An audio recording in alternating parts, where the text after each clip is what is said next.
Hi, I'm Jacqueline. Welcome to JACEK Chocolate Couture.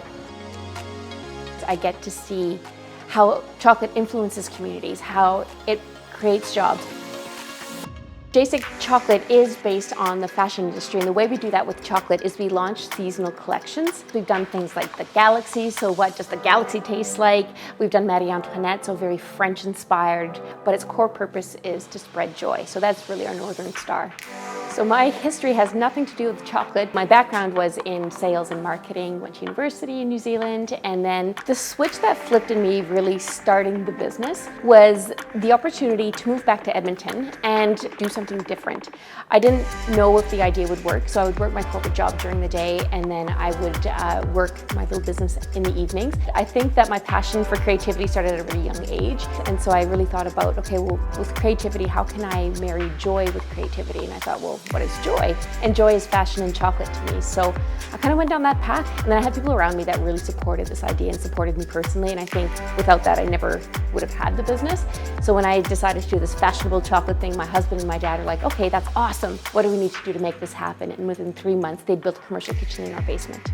In chocolate, there's two very distinct industries. There's the chocolate maker, who's essentially the fabric maker, who takes the cocoa beans and makes the chocolate. And then you have the chocolatier, who's the dressmaker, to use a fashion analogy, who takes the chocolate or the textile from the fabric maker and creates the dress.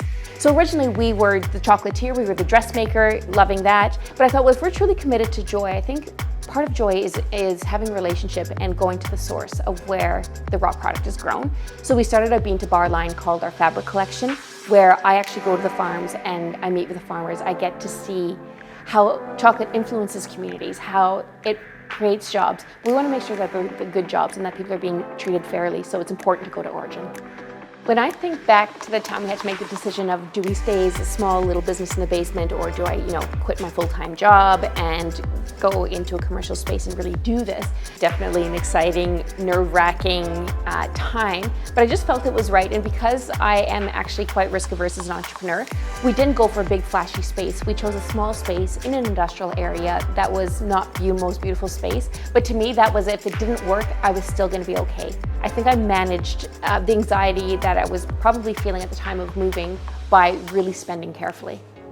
I love what I do for so many reasons. I think it's the people. I think sometimes it's even the problems in finding new opportunities. In addition to everything we do from a product perspective, we also offer chocolate tastings at our Sherwood Park locations. And what our goal there is to let people know what is fine chocolate and to really educate people, because they have no idea, A, why it's so expensive, why I have cocoa beans from Peru, from Dominican Republic, from Colombia, like what's the difference? And so taking them through that process and getting them to understand it's just like wine and coffee, where terroir really influences your product.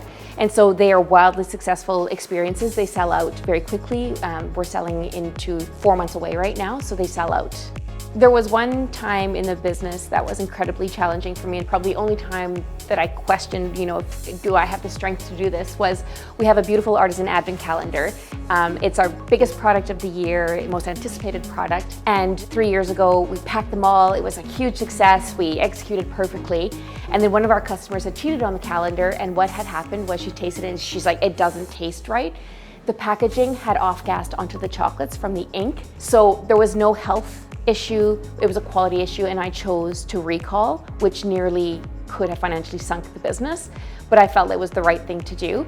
And I think the lesson in that ultimately was to choose suppliers that have your back, that are truly going to be a partner. Our supplier made things right.